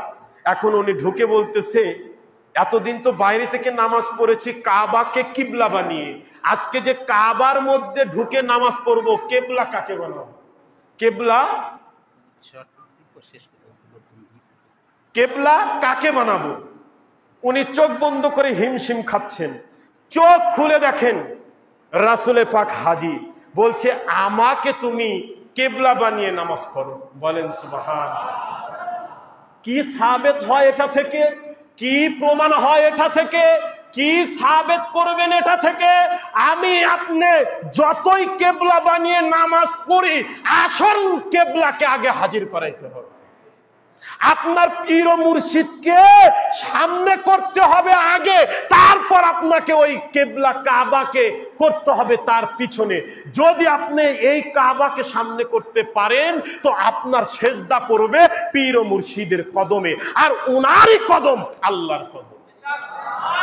হুজুর পাকেরই কদম আল্লাহর কদম, হুজুর পাকের কদম রিসালাতের কদম, হুজুর পাকের হাত আল্লাহর হাত, হুজুর পাকের জবান আল্লাহর জবান, হুজুর পাকের কথা আলীর কথা, আলীর কথা আল্লাহর কথা। এক চুল পার্থক্য নাই। আর এই জন্য আহলে বায়েত সমস্ত দল থেকে আলাদা। আল্লাহ বলেছে এটাই আমার দল, এটাই রিসালাতের দল, এটাই মাওলা আলীর দল, এটাই সিরাতাল মুস্তাকিমের দল, এটাই হুসাইনের দল। বাকি সব দল মিথ্যা, মুনাফিক। বাকি সব দল মুনাফিক। এই জন্য বলেছে মা হাজেরাও পানির জন্য বিপদে পড়েছিল ইসমাইলের জন্য, ওটাও ছিল মুসিবত, ওখানে পানি ছিল না। আর কারবালার জমিনে পানি ছিল কিন্তু পানি দেয়া হয় নাই, ওই মুসিবত হয়ে গেল আমল, আর মাওলা হুসাইনের মোহাব্বত করা হয়ে গেল ফরজ এবং ঈমান। বলেন সুবহানাল্লাহ। তা যাই হোক ভাই, অনেক রাত হয়ে গেছে, হুজুর পাকের কথা সারা রাত বললেও শেষ হবে না। একটা জিনিস সর্বশেষ বলে যাই, বর্তমান যিনি মাওলা আছেন, গওস আছেন, গদনশীন আছেন, সাজ্জাদা নশীন আছেন, বড় হুজুর পাকের সমস্ত মুরিদকে আমার হুজুর পাকের হাতে সৌবাদ্য করে দিয়ে গেছে। বলেন সুবহানাল্লাহ। এখন আমার আপনার মুর্শিদ, এখন আমার আপনার মাওলা যিনি সাজ্জাদা নশীন হয়ে আছেন। বলেন সুবহানাল্লাহ। এটা কি হয়েছিল 1 মিনিটের মধ্যে শেষ করব। মাওলা হুজুর পাকের আব্বা আলা হুজুর পাক, উনাকে সবাই চেনেন, হযরত সৈয়দ শাহ মেহেরি আলী আল কাদরি। উনি পর্দা নিলেন, মাওলা পাককে ওনার গদি বসাই দিয়ে গেলেন। মাওলা পাকের বয়স তখন 15 বছর 8 মাস। কত বছর? হুজুর পাকের দাড়ি মুছি জ্বালাই নেই। এখন মাওলা আলা হুজুর পাকের যারা বিজ্ঞ মুরিদ আছেন, ভক্ত আছেন, জাদ্রেল ভক্ত মুরব্বী হয়ে গেছেন, তারা বলতেছেন এতটুকু বাচ্চা কি এই জামানার দায়িত্ব নিতে পারবেন? খুব খেয়াল, এতটুকু বাচ্চা যে হুজুর পাক বসাই দিয়ে গেলেন, সাজ্জাদা নশীন করে দিয়ে গেলেন, উনি কি এই জামানার ভান নিতে পারবেন? কত ভাইটাল কথা। উনার মুরিদ মাওলা পাক নিয়ে মন্তব্য করছে। মাওলা পাক ওনার মুরব্বীদেরকে ডেকে বলতেছে, তোমরা যে যাই ভাবো না কেন, যে যাই বলো না কেন, এই আহলে বায়েত পাকের এক একজন নূর, এক একজন টুকরা যদি পৃথিবীর একদিন বয়স হয়, মাওলা আলী আসগারের মতো যদি 6 মাসে দায়িত্ব দেওয়া হয়, তারা 6 মাসের বয়সেই জামানার দায়িত্ব নিতে পারে। আর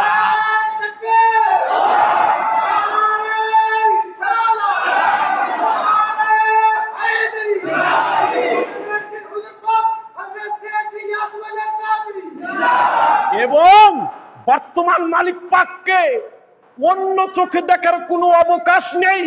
বড় হুজুর পাকের লক্ষ লক্ষ মুরিদকে আমার হুজুর পাকের হাতে দিয়ে উনি দায়িত্ব দিয়ে চলে গেলেন, আমার মুরিদকে তোমার হাতে সৌভাগ্য করলাম। নিজে প্রমাণ, আপনি বড় হুজুর পাকের কাছ থেকে মাদাত পেয়েছেন উনি যখন হায়াতে ছিল, এখন গেলে কি উনি আপনার মাদাত করবে না? কথা বলেন, করবে কিনা? আপনি তখন মাদাত পেয়েছেন, এখন 4 নম্বরে গেলে আপনি মাদাত পাবেন না? বড় হুজুর পাক কেন রেখে গেলেন? যে আমি থাকবো না, এই মাদাতগার রেখে গেলাম। আমি যেভাবে দিতে পারতাম, আমি যেভাবে দিতাম, আমার মুরিদকে সৌভাগ্য করে দিয়ে গেলাম বাবুর কাছে। ইনি এখন জামানার গৌস আছেন, ইনার কাছে মাদাত চাও, ইনিও তোমাদের একইভাবে মাদাত দিতে পারে।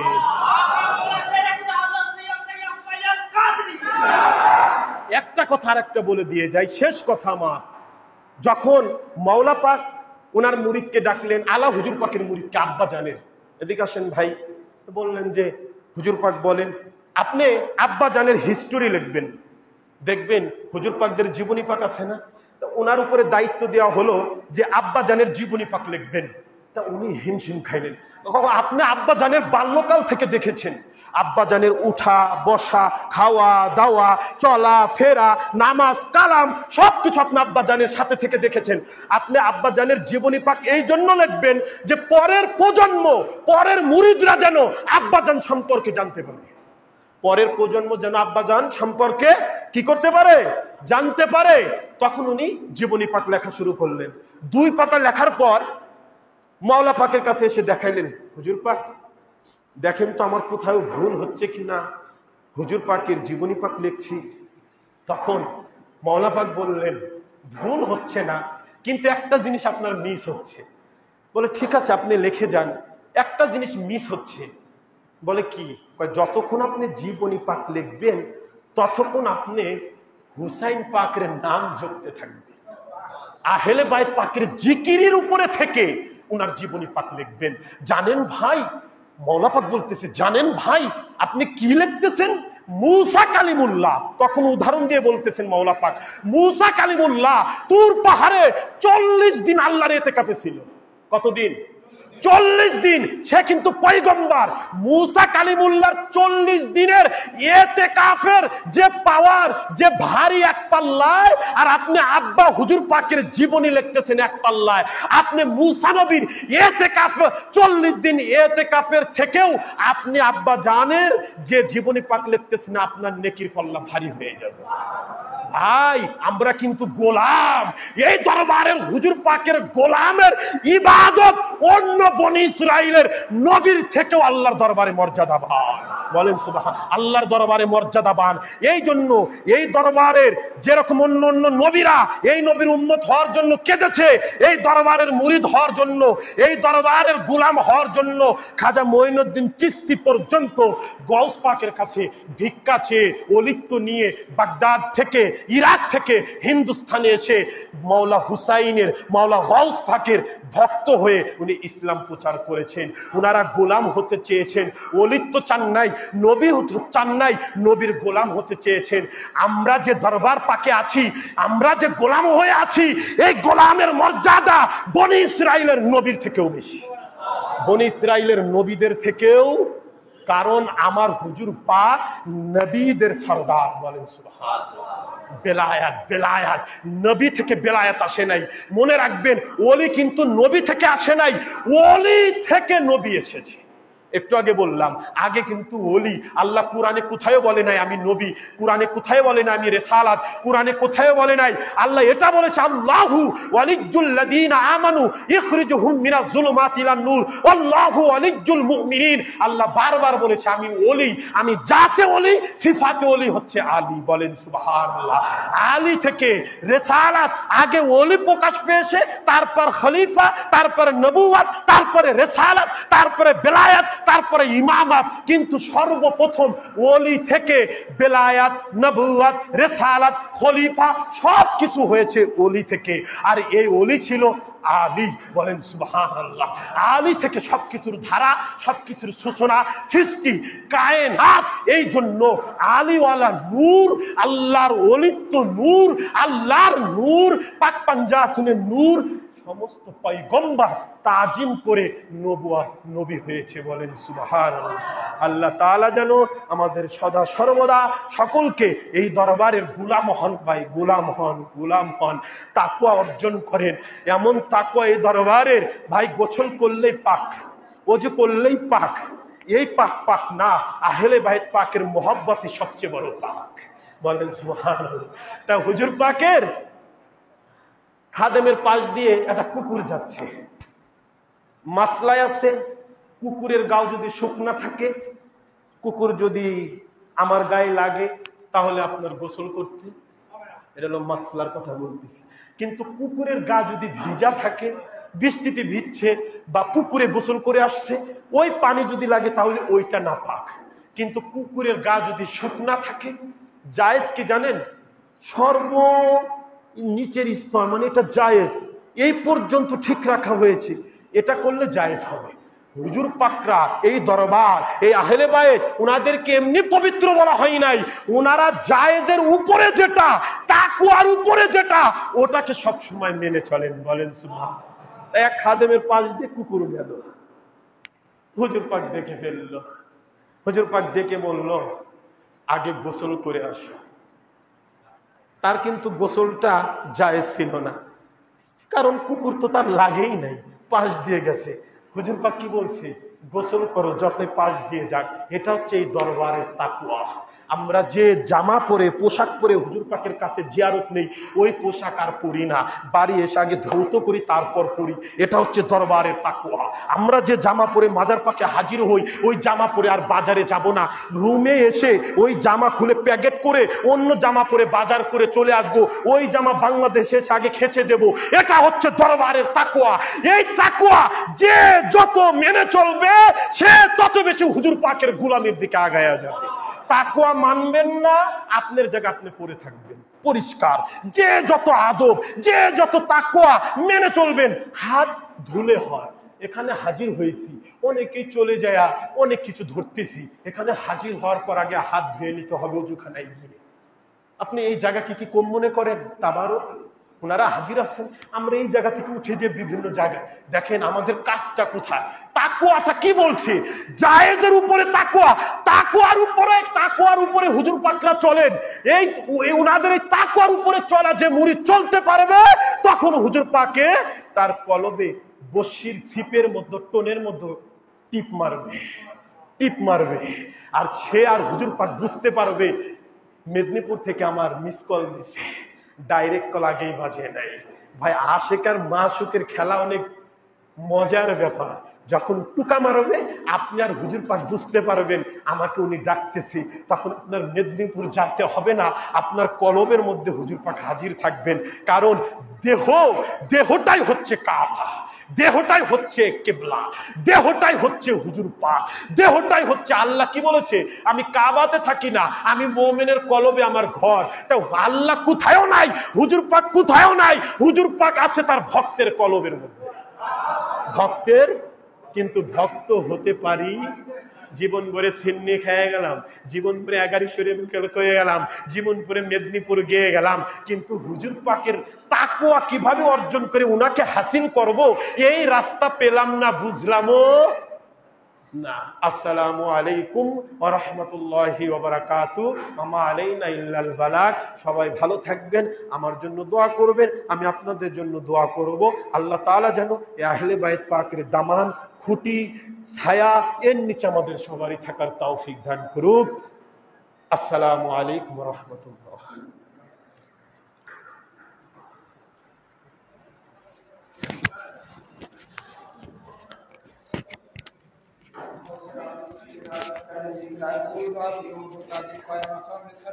अपनी तस्लीम को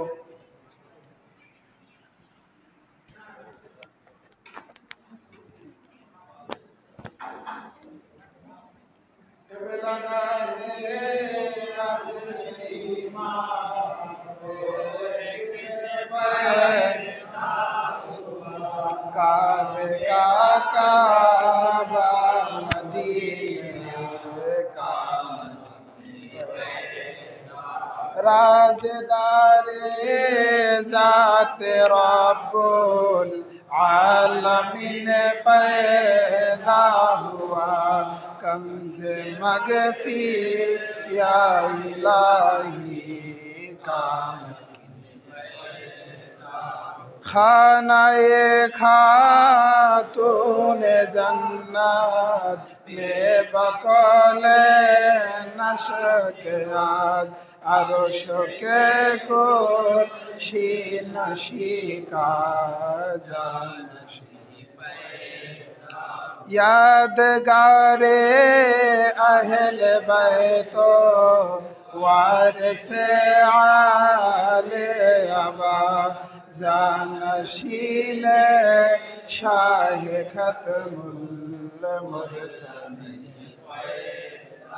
होगा मोहियो दीन मोहिए मिल्लत इस्लाम जो आज वो इब्ने अमीरुल मोमिनीन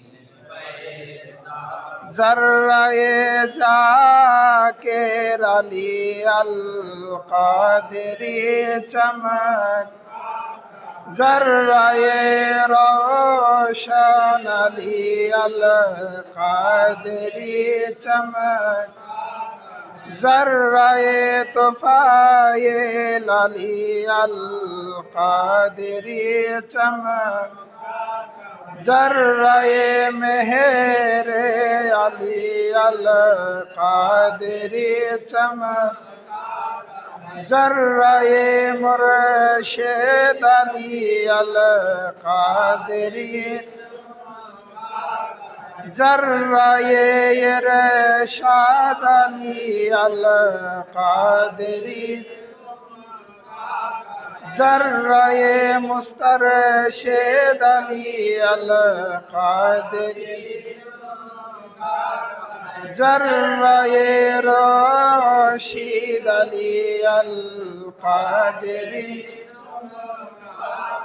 मेहर औजे आसमाने चारम आज गुफरा मुशदायला या हयास मजहर शान शफीउल मुज़नबी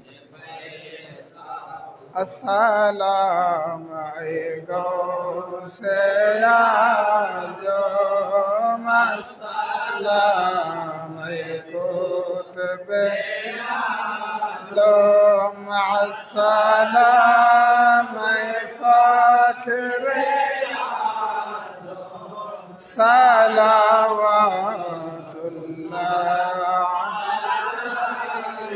गौसे है शाहे बेलायत सलावतुल्लाह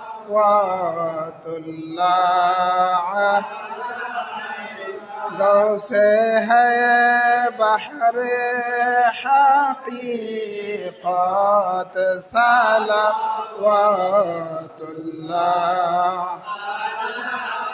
अस्सलाम गौसे आज़म अस्सलाम कुतुब आलम अस्सलाम फ़ाखिर आदम सलावतुल्लाह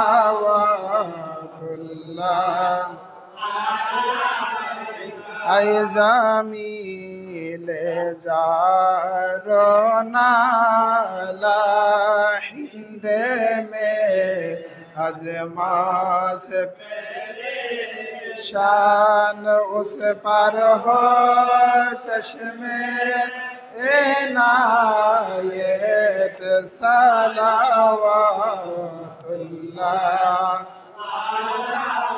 का अस्सलाम आए गो से आजम अस्सलाम कुतुबे आलम अस्सलाम फ़ाखिर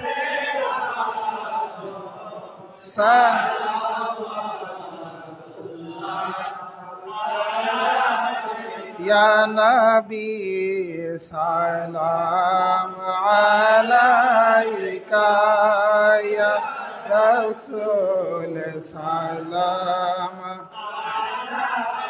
अलैका या हबीब का सलावत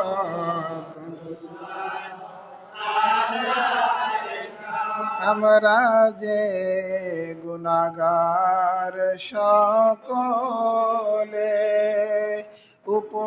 উপস্থিত ওরস মাহফিলে ওগো মাওলা আপনার শরণে পাই যেন মুসিবতের কালে ইয়া নবী সালাম আলাইকা ইয়া রাসূল সালাম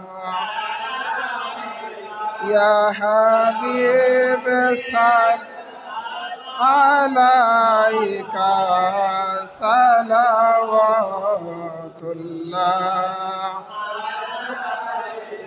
रसूल पाक पर बेजय खुदा दरुद सलाम आली व फातिमा मौला इमाम हसन मौला इमाम हुसैन परिबे मदाम सल्लिमु या कौम वल सल्लु अला सदरिल अमीन मुस्तफा माजा इल्ला रहमतल लिल आलमीन अल्लाहुम्मा आमीन गौसे आजम बमाने बेकस हैरा मददे मुनिसे खस्ता दिला रहमत रहमा मददे गौसे आजम बमाने कुश्ता हिजरा मददे शेख आलम मददे मुर्शिद पाका मददे या इलाही सब उठा ले दर्दांदा के बोस गौसे आजम पीर मुर्शिद रहनुमा के वास्ते सदके में गौसे पाके के सिबताइन मुस्तफा तौबा कबूल कीजिए ऐ रहमत खुदा रब्बुल आलमीन पाक परवरदिगार माबुद गो আমরা কয়েকজন কতিপয় গুনাহগার বান্দা রব্বুল আলামিন শাহেনशाह বাগদাদ হুজুরে গৌসে পাক আবু মুহাম্মদ মহিউদ্দিন শেখ আব্দুল কাদের জিলানী আলাইহিস সালাতু ওয়াস সালামের 11 শরীফে হাজির হয়েছি আল্লাহ আমাদের আকা ও মাওলা বর হুজুর পাক কিবলা ও কাবা হযরত সৈয়দ শাহ রশিদ আলী আল কাদেরী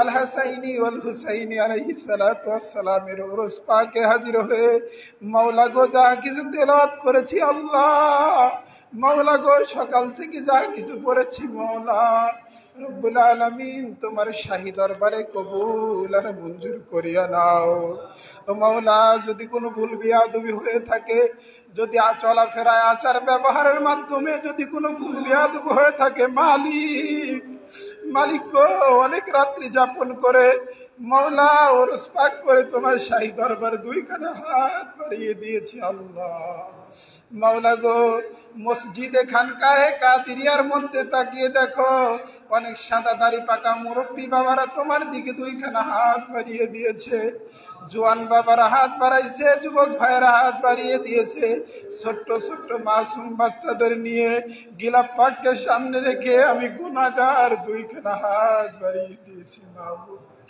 মাওলা গো জানি না কে কোন উদ্দেশ্য নিয়ে চাতক পাখির মতো ভিক্ষুকের মতো হাত বাড়াইয়া আমিন আমিন করে মাওলা মাওলা গো আজকের এই ওস পাকের উসিলায় 11 শরীফের উসিলা করে প্রত্যেকের মনের আশা কি তুমি পূরণ করে দাও মাওলা গো আমাদেরকে খালি হাতে ফিরিয়ে দিও না আল্লাহ মাওলা আমাদের প্রত্যেকের উপরে তোমার রহমত ও বরকত নাযিল করে দাও মাওলা গো গুনাহ করতে করতে দিলখানা পাথর হয়ে গেছে মাওলা তোমার শরণে আসে না গো মাওলা মাওলা গো, এই পাথর পরা দিলের মধ্যে আহলে বায়ত পাকে পঞ্জাতন পাকের মোহাব্বত পয়দা করে দাও, আহলে বায়ত পাকের মোহাব্বত পয়দা করে দাও মালিক। মালিক গো, বড় হুজুর পাক কেবলা ও কাবা, ছোট হুজুর পাক কেবলা ও কাবা, সাজ্জাদ রশিদ হুজুর পাক কেবলা ও কাবা, হযরত সৈয়দ শাহ ইয়াসুফ আলী আল কাদেরী মাদ্দাজিলহুল আলী আলাইহিস সালাতু ওয়াস সালামের মোহাব্বত অন্তরের মধ্যে পয়দা করে দাও। ও মাওলা মালিক, আমরা যারা হাত তুলে আমিন আমিন করতেছি আল্লাহ রব্বুল আলামিন, ওদিকে অনেকেরই আদরের আব্বা আম্মা তোমার ডাকে সারা দিয়ে অন্ধকার কবরে শাহিদ আছে মাওলা। মাওলা গো, যখন রাস্তাঘাট থেকে যখন বাড়ির মধ্যে ফিরে যায়, তার চারিদিকে তাকিয়ে দেখে বাবা নাই, জনম দুঃখিনী মা নাই রে আল্লাহ। মাওলা গো, মাকে মা বলে ডাকতে পারে না রে আল্লাহ। অনেক সন্তান বাবাকে বাবা বলে ডাকতে পারে না মালিক। ও আল্লাহ, এই জনম দুঃখিনী পিতা মাতা যার অন্ধকার কবরে শাহিদ আছে আল্লাহ, আজকের এই ওরস পাকের উসিলায় হুজুরে গাউসে পাকের উসিলা করে আল্লাহ তাদের পিতা মাতার জীবনের গুনাহ খাতা মাফ করে দাও মালিক গো। ছোট্ট একটি কবর যদি কেউ একবার ওই অন্ধকার কবরের মধ্যে চলে যায় আল্লাহ রব্বুল আলামিন সারা জীবনের জন্য দুনিয়ার থেকে সমস্ত রকমের সম্পর্ক বিচ্ছিন্ন করে দিয়ে রব্বুল আলামিন ওই অন্ধকার কবরে চলে যায় মাবুদ। আল্লাহ রব্বুল আলামিন অনেকেরই আত্মীয় স্বজন, পাড়া প্রতিবেশী, ভাই বিরাদার, বন্ধু বান্ধব, কাছের আত্মীয় স্বজন যারা অন্ধকার কবরে শায়িত আছে আল্লাহ, আজকের এই ওরস পাকের উসিলা করে প্রত্যেকের জীবনের গুনাহ খাতা মাফ করে দাও। হো মারহামাত গোলামো কোই আরব গামে হুসাইন करते रहे ये आठे पहाड़ मातों में हुसैन सदके में गौ से पाके के सिबताइन मुस्तफा तौबा कबूल कीजिए ऐ रहमत खुदा ऐ नाइन नबी शाह खुदा शब्बर शब्बीर वरदाइन अली शेर खुदा शब्बर शब्बीर ऐ शाहे करबला शाह शहीदा मददे बमने खस्ता दिला जार परीशा मददे दुरामज मंजिले मकसूद करम कुन मौला रहबार दी मददे हामी इमा मददे। আল্লাহ রব্বুল আলামিন মাওলা আলী আসগার উসিলা করে আল্লাহ আমাদের প্রত্যেকের জীবনের গুনাহ খাতা মাফ করে দাও, আমাদের হাজিরা খানাকে কবুল ও মঞ্জুর করে নাও মাওলা, আমাদেরকে চিরতরে মাফ করে দাও মালিক, আমাদের উপরে তোমার রহমত ও নেক নজর দান করো আল্লাহ। وننزل من القرآن ما هو شفاء ورحمة للمؤمنين لخمسات نطفي بها حر الوباء الحاتمة المصطفى والمرتجى وأبنهما والفاطمة حسبي ربي جل الله ما في قلبي غير الله نور محمد صلى الله لا إله إلا الله محمد رسول الله يا شيخ عبد القادر جيلاني شيخ